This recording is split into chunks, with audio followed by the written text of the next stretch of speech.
What does this mean for the Patriots this season in terms of a Super Bowl run and long term here? I think this answers some questions for me sometimes, Molly, when I was watching this year with Josh Gordon and the slow progression of Josh Gordon within the offense, but then it sort of stopped at a certain point.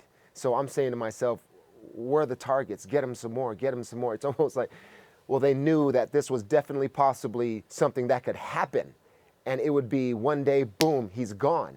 So maybe that's why they didn't try to make him a feature piece of the offense, if you will. But I really still thought he was valuable. He was valuable in terms of you still have to look out there and see 10 and see Josh as a defender and respect what he could do. Taking that away now, I think, is a big blow. And it's a big blow possibly that can, you can look to it as when it ends and if it ends in the playoffs or whatever it would have been, and you'll think, what if Josh was out there? Because not having one more option with the production slipping at times of the Gronkowski and inside and Brady, he needs extra options. That extra dimension, I said, that Josh brought is now gone, and I think it can hurt them tremendously.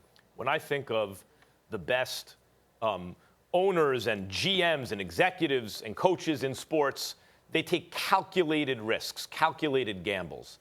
But that doesn't mean they always work out. Stephen A., I often refer to Dr. Jerry Buss, the late, great Dr. Jerry Buss, the best owner in the history of American team sports by far, in my opinion, by far.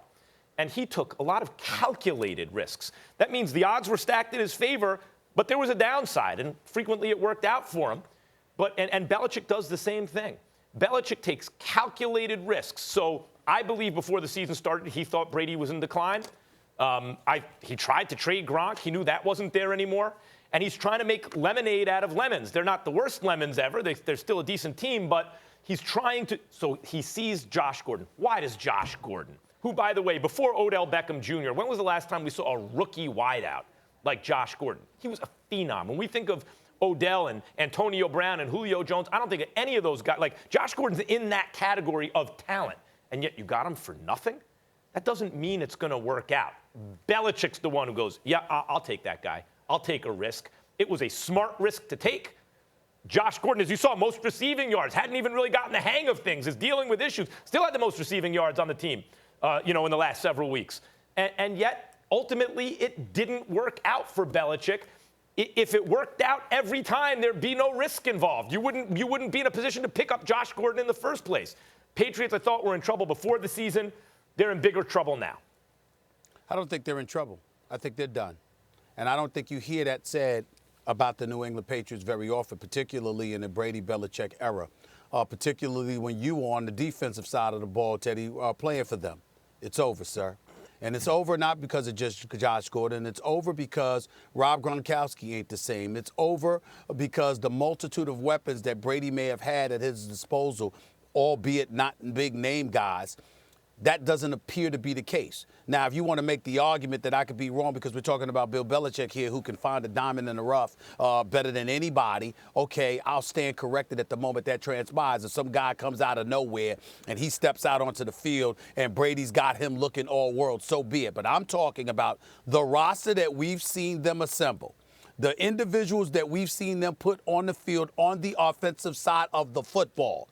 I do not believe that the Patriots overcome this. I don't think that the Patriots are going back to the Super Bowl, and that's what I mean by over. It's not like I think they're going to lose to the Bills and the Jets the last two seasons, even though one of those losses are possible, I guess. Yeah. It's not like I believe that it's impossible for them to win a playoff game. They are not going back to the Super Bowl. That's my standard for saying that it is over. They are not going back to the Super Bowl. Yeah, Stephen A., I don't disagree with you. Because I'm just going to bring up Belichick or Brady or anything like that, but I'm just going to look at where's the dominant team that would be the one that's going to definitely get to the Super Bowl from the AFC. I mean, the Chargers go into Kansas City and they beat them. I mean, there's no dominant team is what I'm trying to say. When you put all of these teams, first seed, second seed, whatever it may be, is there a possibility that any of them can be beat on a Sunday? It is, because I just don't see a a Patriot team as good as it used to be. I don't see a Chief team that's indestructible. Do I see a Charger team that can lose? Absolutely. That's all I'm saying. I mean, have they diminished the New England Patriots from this loss of Josh Gordon? Absolutely, because I love Josh Gordon as a weapon for Tom Brady. But so who's it going to be then? Like, Stephen A., can they win a playoff game? Can the Patriots win a playoff game? Because, as usual, they have a free pass to the playoffs because there are no quarterbacks in the AFC East. So if you say they can win a playoff game, and I think they can, all of a sudden they're in the middle of everything. Well, let me say this to you. I think of the playoff teams in the AFC, I look at Houston Texans as the only team that I would be confident that they would beat. I think they'd lose to the Colts. I think they'd lose to the Chiefs. I think they'd lose to the Chargers. I think they'd lose to the Steelers. Yeah, I think they'd lose to the Texans, too, to tell you the truth. I'm just saying, probably even if you think it's a 60-40 shot against them or something like that, that's not the oddest thing in the world for them to win a playoff game. Then all of a sudden, I agree with you. I think their season probably ends then. But still, they find themselves in the AFC Championship game. That's a bad season for them. Yeah, and all those teams that you've mentioned, I've seen stretch this year where they look bad. And so that's all I'm saying. I mean, I'm not saying, yes, no, they're my former team. They're going to the Super Bowl. I'm not saying any of that. This AFC, it's a toss-up. And it's what it's going to be. Patriots are really short on talent right now, though. They're usually more talented than this. Losing Josh is big.